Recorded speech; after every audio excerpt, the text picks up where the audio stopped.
Hi, this is Gary, Zone 8B in Texas.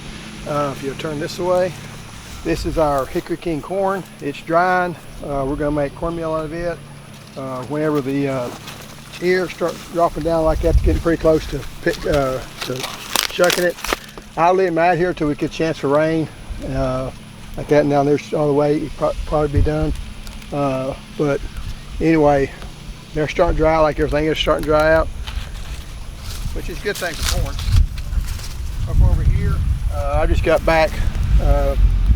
Been in the hospital with my wife for the last few days.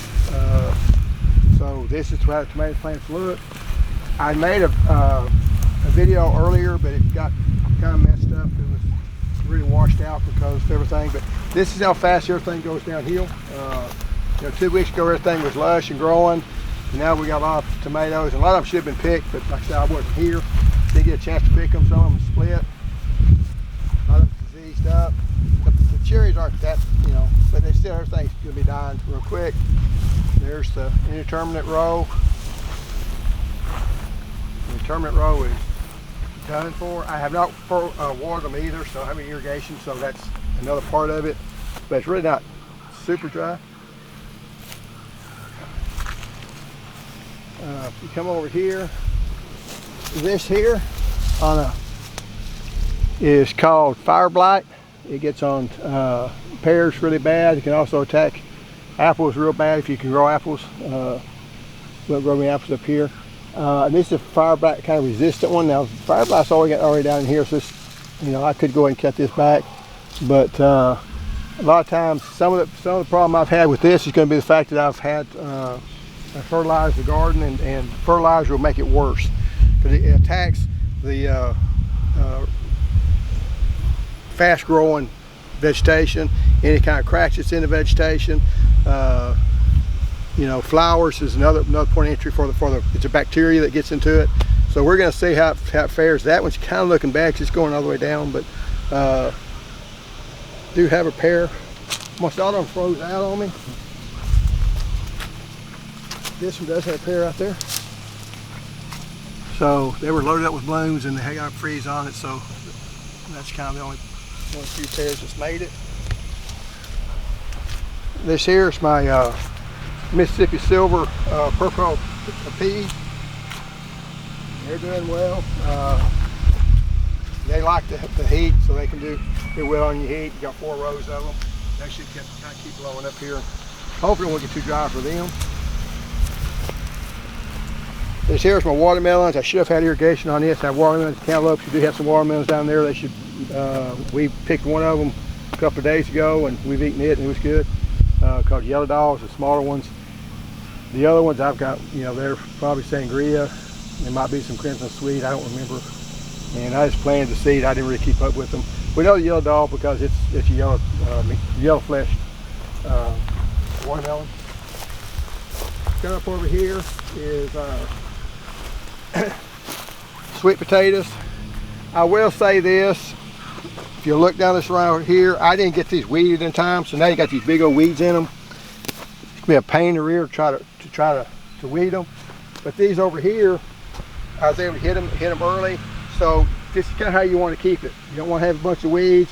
I took the wheel hoe and went through here in the middles. I took the hoop hoe and hit the sides of them. Got almost all of it because this was all kind of growed up through here. There's still a few of them right in here that still got weeds on them, but that's not very many weeds. You can't do those. But you want to keep your weeds down as much as you can, because once some vines spread out, you got to quit hoeing it. Over here is my cover crop. It has not done well, but this is the sorghum. Now what this tells me, first off, it's dry. The second off, the fact that they're lighter colored, it just doesn't have a lot of nitrogen in it. So I probably should put some more nitrogen on it to get it going, but it is what it is. I do got some grapes. And no, I didn't know I had grapes over here. Me and my son's kind of excited about it. Some of my muscadine grapes.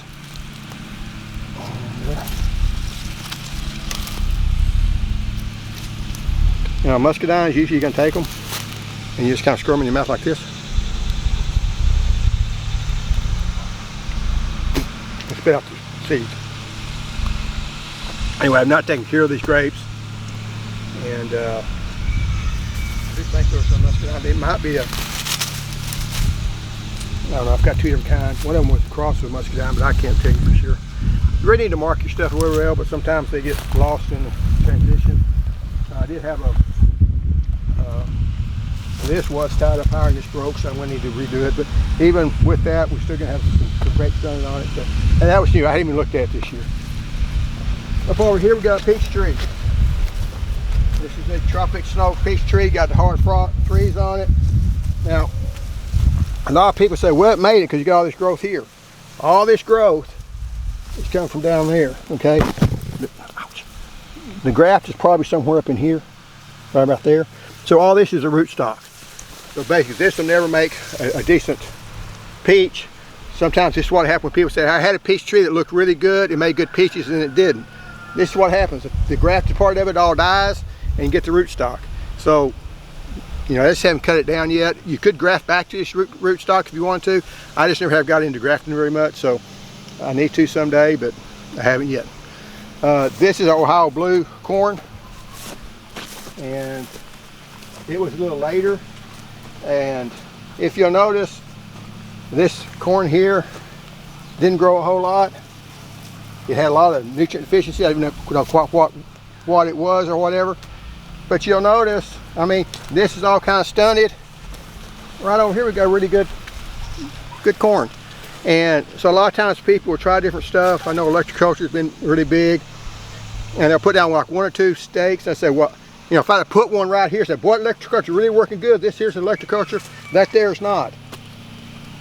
You don't know unless you do a lot of experimentation, do a lot of different test plots and control. I don't know what, you know, I will put some more chicken litter or something down here. I do have nutrient deficiency of some type. I never could quite figure out what it was. It was streaks in the leaves, and some of it said it was potassium, I think. I'm not sure. Don't remember what, but you know, I am making a lot of ears in that corn. It's looking good. So this is one of my blueberries that made it, Somerset blueberry, and it's one that has the different color. You know, that's a ripe blueberry, even though it's not blue. Want to try it?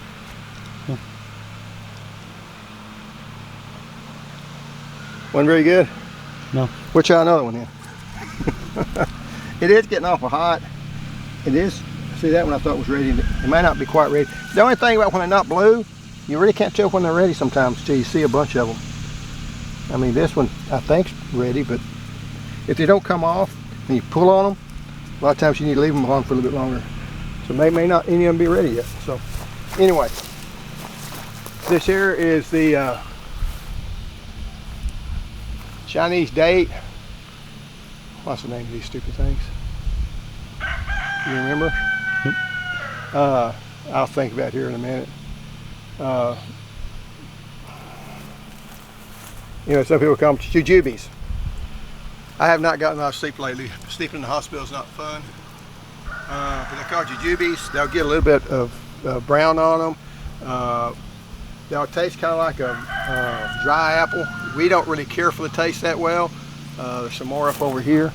They're making good. They also have a lot of thorns, and they have got me a few times. We're going to try them dried this year if we get around to doing that. But one bad thing about them, they do throw out a lot of these little suckers. These suckers won't be productive.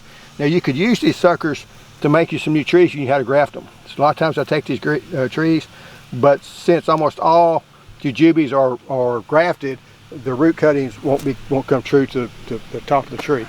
But you can take the top of the tree and graft it on that one, and you have a new tree. Because these things are very expensive to buy. Now if somebody local wanted to come get one, I'd give them one, because I got a couple small ones over there. But anyway,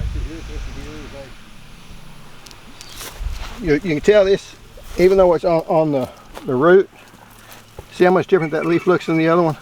So that's going to tell me that this here is below the graft. Even though I don't see the graft on that one, just because it's got a different looking leaf, a lot of times that's a good indication. It bothers me that we get so many of these suckers going out here. I'm kind of worried about that, but right now I haven't decided to dig them up. That's my navel orange over there that's growing. Come back through here, kind of through the forest in here. If you'll notice on this side, corn's a lot taller, a lot better, you know. We just have more fertility on this part. And this soil is a little more fertile here. That's a little sandier up there, so you can get, you know, some differences just in a little ways apart. But anyway, this is going to be my test plot about later variety of tomatoes, and we didn't get them watered well. Then the chickens also found them, and they started pecking off a few of them. Like right here, you can tell that they watered out. So they can get through the fence. These little chicks decided to come in, and the hen decided to follow the chicks, and it's kind of causing some problems. I do want to show you, I have to remember what I did talk about last one. This here's some mummified fruit. See that in there? And this is called my brown rot. And what this does is have those little bitty spores all over it, and those spores will spread out even next year and make it worse the next year, or even in the current year. They're all made up. We had a bunch of them. It hit here pretty hard. I didn't have a lot of fruit this year, so I didn't spray for. I quit spraying, so that even made it worse. If you're going to grow peaches and plums down in the southeast Texas, you're probably going to have to use some fungicides, and there's no organic type of fungicides. So, you know, I don't suggest growing peach trees if you're not willing to spray. If you say, I want to go organic, and AgriLife's kind of the same way for all of Texas. You can kind of get by with it if you're in central Texas, a little bit drier area. I know we have peach trees when I was growing up. Daddy never sprayed. We got a few peaches. You had to eat around the worms. But other than that, you know, they would make some.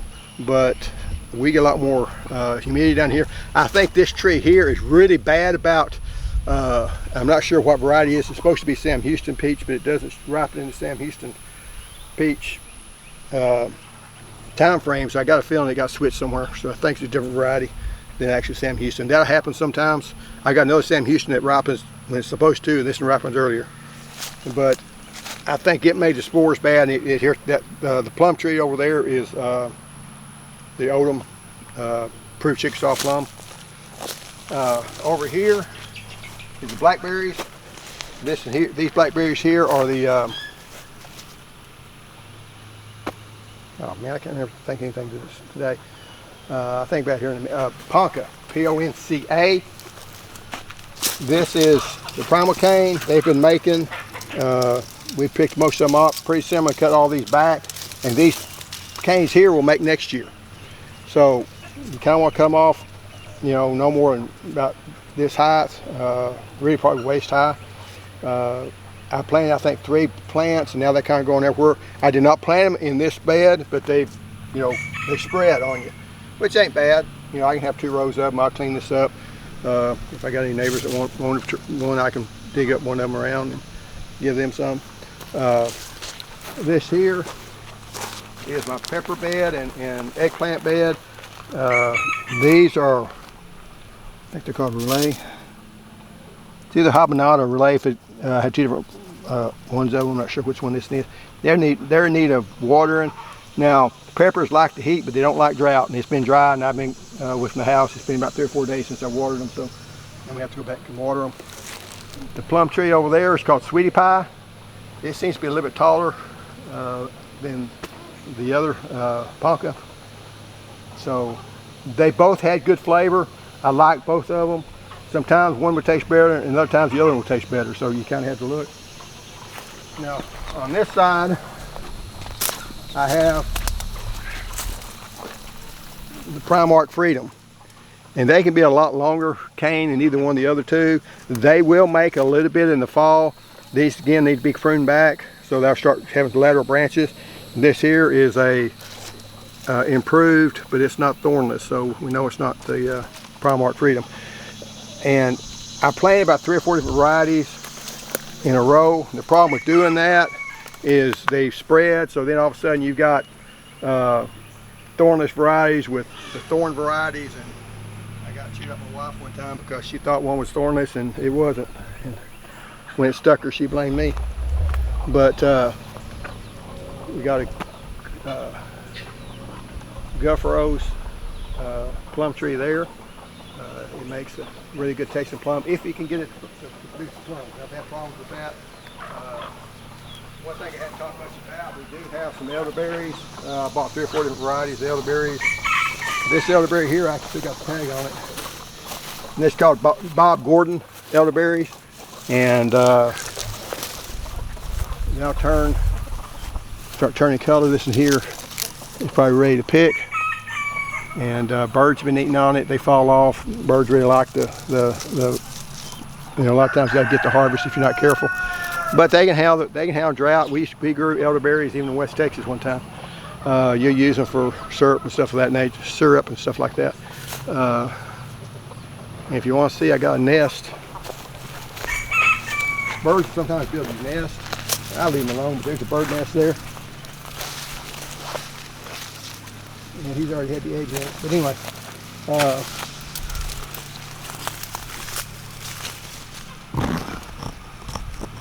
there's not any eggs in it, so he's already made the nest and it already flew off. But anyway, I'll put up a video of the chickens today. It's February. It's June 28th, and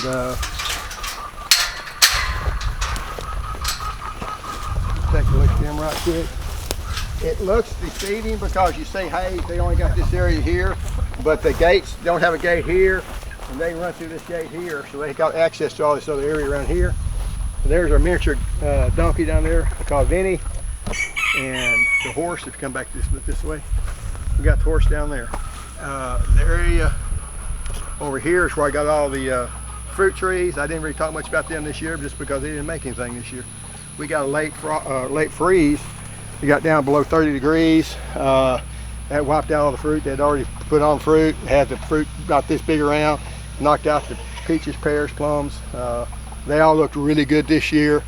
And one night wiped it out. So that's part of gardening. Anyway, going a little long today. Thanks for watching. If you enjoyed the content, hit subscribe, hit like. Thank you.